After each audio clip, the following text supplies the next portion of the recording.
పెన్షన్లు అడుగుతున్నారు చాలా మంది. మీరు చూస్తే ఇప్పుడే చెప్పడం కూడా జరిగింది, లాస్ట్ గవర్నమెంట్ లో అర్హత లేని వాళ్ళు కూడా పెన్షన్లు తీసేసుకున్నారు. ఇప్పుడు మగవాళ్ళకు కూడా విడో పెన్షన్లు అంట రంపచోడవరంలో తీసుకున్నారు. ఆడవాళ్ళకైతే భర్త చనిపోతే ఆవిడకి ఇస్తారు పెన్షన్, విడో పెన్షన్ అని. కానీ మగవాళ్ళకు కూడా భార్య చనిపోతే కూడా తీసుకున్నారట. ఎంత విచిత్రమో చూడండి. ఇలాగా ప్రభుత్వ ధనాన్ని వృధా చేస్తున్నారు.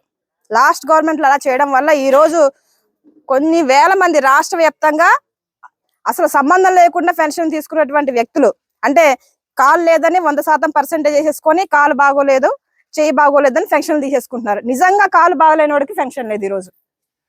అలాంటి పరిస్థితులు చాలా చోటు చేసుకున్నాయి కనుక ముఖ్యమంత్రి దృష్టిలో ఇవి ఉన్నాయి.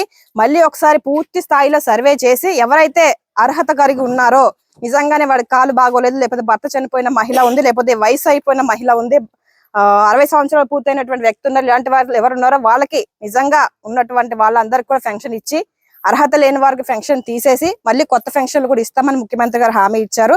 ఈ సర్వేలు జరుగుతున్నాయి కనుక ఇంకా కొత్త పెన్షన్లు మన గవర్నమెంట్ 2 సంవత్సరాలు అయినా కొత్త ఇవ్వలేదు. కేవలం స్పౌజ్ పెన్షన్, అంటే భర్త చనిపోతే భర్త ఒక పెన్షన్ తీసుకున్నట్టు అయితే ఆ పెన్షన్ మరొక నెల నుంచే లేకపోతే ఆ నెల నుంచే చనిపోయినటువంటి వ్యక్తి కుటుంబానికి ఆ భార్యకి వెంటనే స్పౌజ్ రూపంలో మనం పెన్షన్ ఇవ్వడం జరుగుతుంది. ఈ విధంగా మనం ముందుకు వెళ్తున్నాం. ఇకపోతే సికిల్ సెల్ వ్యాధితో బాధపడే వాళ్ళకి 10,000 రూపాయలు మనం ఇస్తున్నాం.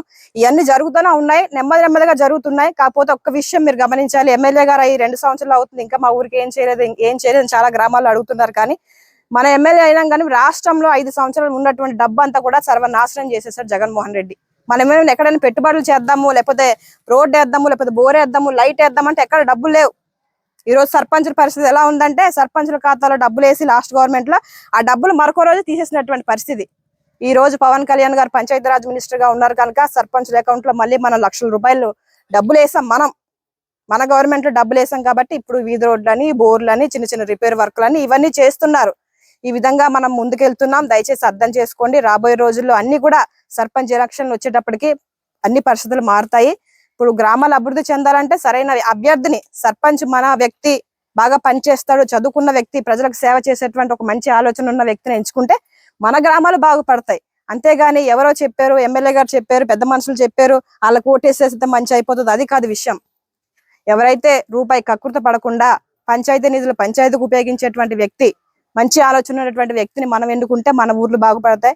అలాంటి వ్యక్తులకు ఎమ్మెల్యేగా మేము, మా పెద్దలు సపోర్ట్ చేస్తారు కనుక ఇక నుంచి మీ పంచాయతీల బాధ్యత మీది.